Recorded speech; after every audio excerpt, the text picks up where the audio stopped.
طالبان د فرهنګي محدودیتونو له امله د نجونو ښوونځي تړل شوي.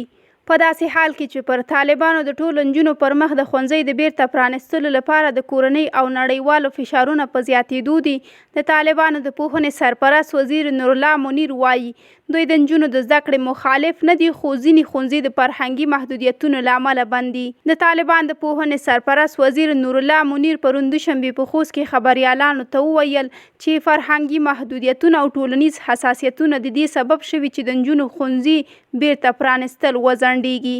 د طالبان د پوهنې سرپرست وزیر نورالله منیر هغه زیاتوي د افغانستان اسلامي امارت د نجونو له تعلیم سره کوم مخالفت نه لري او نه په هغې باندې کومه شرعي ملاحظه لري، خو اصل کې د افغانستان په لرې پرتو سیمو کې خلک د نجونو له تعلیم سره نه بلکې له خپله کوره د نجونو له وتلو سره حساسیت لري. نو د افغانستان اسلامي امارت کوښښ کوي چې له ټول ولس سره په دې اړه یو قناعت حاصل کړي او انشاءالله دا پروسه به شروع شي.